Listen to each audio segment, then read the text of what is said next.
问心中赵又廷饰演的周晓峰，大过年的一个人在医院里值班，去年除夕夜也是如此，不是说他被心内科欺负了，而是说节假日的时候在医院里他反而能自在一切，最起码不孤单。周晓峰老家不在东江，过年的时候他身边没什么亲戚朋友，爷爷奶奶还有父亲都离世了，他要是回家，家里连个人都没有，只有小子，但是大过年的和小子一起过也显得太孤单了些，以此莫不如就在医院值班了。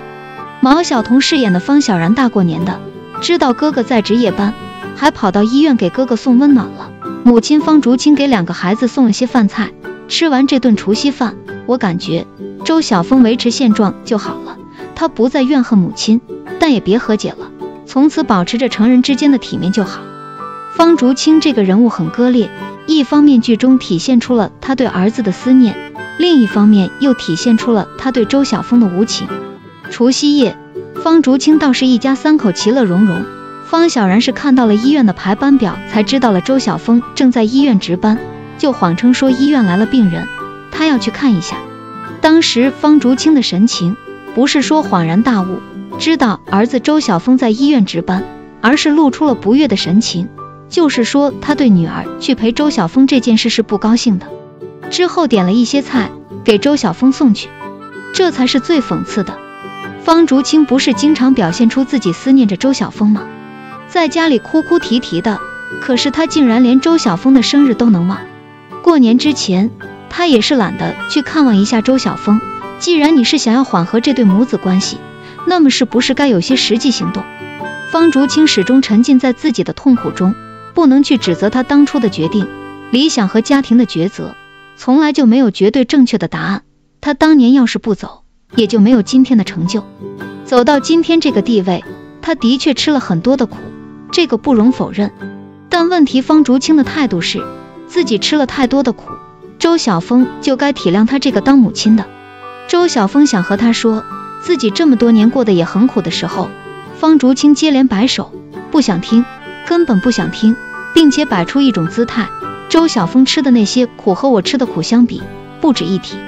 这就是方竹青这个母亲角色割裂的地方，他给观众的感觉是有时候很希望和儿子和解，但偏偏又要一边漠视周晓峰这些年吃的苦，一边在周晓峰勉强强调自己这些年很苦，当初离开周晓峰也是逼不得已，之后说周晓峰纠结于过去，有意思吗？除夕夜他想都没有想过周晓峰，他点的菜不是给周晓峰的，而是给女儿方小然的，不然的话没有方小然去了医院，他会给周晓峰打个电话问问他在哪，说上一句新年快乐吗？他总是想着周晓峰一个当儿子的应该主动服软，先放下这些年来对他这个当母亲产生的心中芥蒂，之后再谈和解的事情。周晓峰说得好，这么些年已经不恨方竹青了，就这样算了。他给方竹青发过去了信息，祝福对方新年快乐，他联系人备注的是方教授而不是母亲，就这样过去好了。他承认方竹青是自己的母亲，但你让他像正常的母子关系一样去和方竹青生活也不可能了，就是不恨了，更谈不上爱了。和方竹青发完信息，周晓峰一人望着窗外的灯光，心中有一种前所未有的放松，那晚的寒风不那么冷了，反而给周晓峰一种惬意的凉爽之感。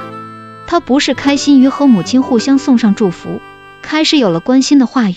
而是除夕夜后他发现自己可以和方竹青正常的交流了。他面对方竹青心中无爱无恨，不再惩罚自己，可以很自由从容地处理这段特殊的母子关系了。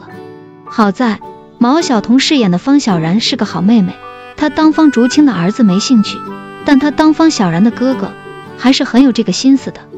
方小然这个妹妹太甜，加上燕总的事件，而且大过年的人家特意来医院看望，周晓峰是记在心里的。